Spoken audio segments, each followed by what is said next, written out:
quality hours, just seeing what each other's doing. All right, and what's maybe, I guess, a third way? You've given us two examples. One is to go on date night. Second way is be honest. And do you ever have maybe like you have to have a family meeting? Absolutely. I think there are times when it's happened in my marriage, and I've talked about it on the radio show, where in 20 years, have I had a perfect marriage? Absolutely not. I did go through a time 3 years ago where, truthfully, we were very close to getting a divorce. And what happened was we were going out in different directions. I was going one path with my new career. She felt as though I was spending too much time trying to get my entertainment career off the ground, my radio and TV show. And I was wrong, and I admit I was really wrong. I think longevity in a marriage to success is when there is a problem, address it. Don't hide it. And that's what we were doing. For about 6 months in our marriage, we were hiding everything. Things that were bothering her, she kept inside of her. Things that were bothering me, kept inside of me. The best thing, John, that I can recommend is if there is a problem, get it out in the open. Because when you keep things inside, and I will be honest, we were very close. I did move out for a short time, a couple days, and then my kids were small at the time, and now at that point in our marriage, we were going to split up, but we decided to stay for the kids, and we've really improved our marriage. So I am very happy with my marriage, but I think every marriage, I don't care who it is, and I think people would be lying, John, to tell you the truth, that they say they have a perfect marriage, because there's no such thing as a perfect marriage. There's always going to be ups and downs. My parents were married, God bless them, 62 years. Wow. And my mom always said, John, you know, I could have easily left your father. And I kind of learned. Now, I'm old school. I always like to learn from other people. And no marriage is perfect. I don't care what anybody says. So that's my little thing about that, is getting things out in the open. Right. What's the difference between dating and actually being married? Oh, good question. The difference between dating and being married. I lived with my wife, Laura, I'll be honest. My in-laws were much against it. I lived with her for about 8 months because I wanted to live with her, because I felt as though, am I an advocate of that? If my daughter's now 14 and 10, if they say to me in 10 years, Dad, I'm going to live with my boyfriend, I would probably be a little irate. The difference between dating and marriage, that's a question, right? Right. Marriage is a sacred thing. It's just, you know, it is a piece of paper. But as far as the actual dating, when we first dated, you know, I went to Cubs games, I went to Sox games, I went to a lot of sporting events.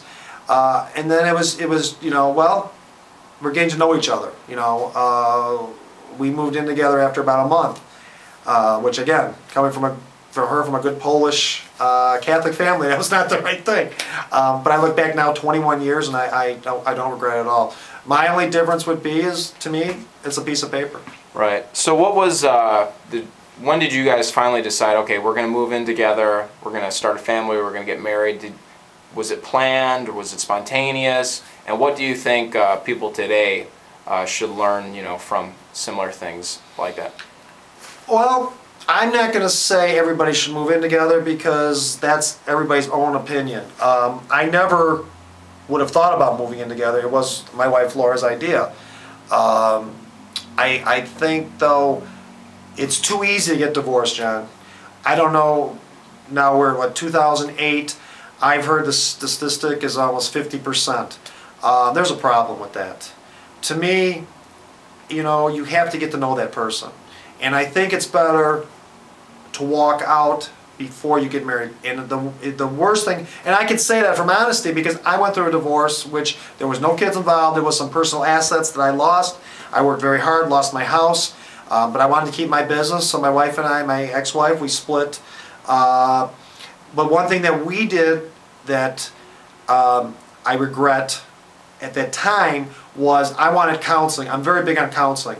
And going back to my marriage now, when we had problems, we did seek counseling, we did seek therapy. I'm very big on therapy, and it really helped both of us. It helped us realize that we both weren't perfect. Right. You know, in a divorce, John, and I've said this more than once on my radio show, there's three sides: his, hers, and the truth. okay? And of course the divorce lawyer getting is $250 an hour. But I think one of the big things is people, instead of, okay, when one person says, I want a divorce, seek counseling. Right. Do you think maybe people dating should be seeking counseling as well? If somebody's dating and the relationship's not going the way they want it, do you think it's okay for people even dating to seek counsel? Absolutely. If you're in your 20s, late 20s, early 30s, I've got friends that are in that age group.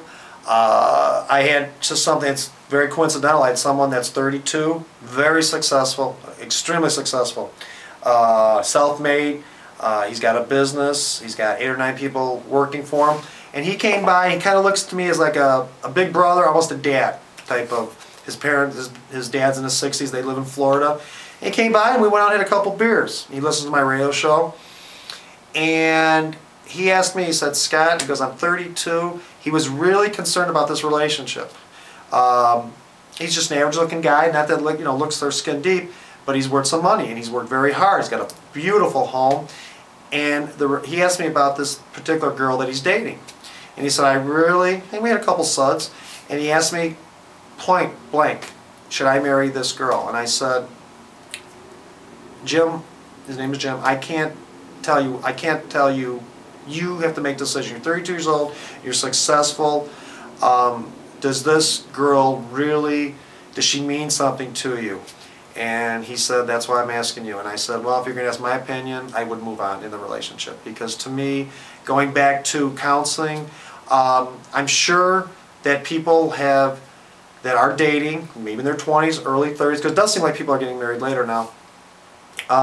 If they have any doubt in that relationship, I would think either seek counseling or split up now because the worst thing you can do, John, is with kids. It's right. It's the worst situation. situation. Do you know people your age or younger that use online dating websites such as Match.com, eHarmony.com, SinglesNet, True, and now, of course, $1adate.com? $1adate.com sounds good. I got to be honest, I do, of the circle I'm with, not too many of my friends have been divorced, fortunately. I know one that just recently, in the process, it's been a bad situation. They've been married 17 years. I talked to him about it. Right now he's not even thinking, he's just worried about his assets and his children. He's got 2 girls.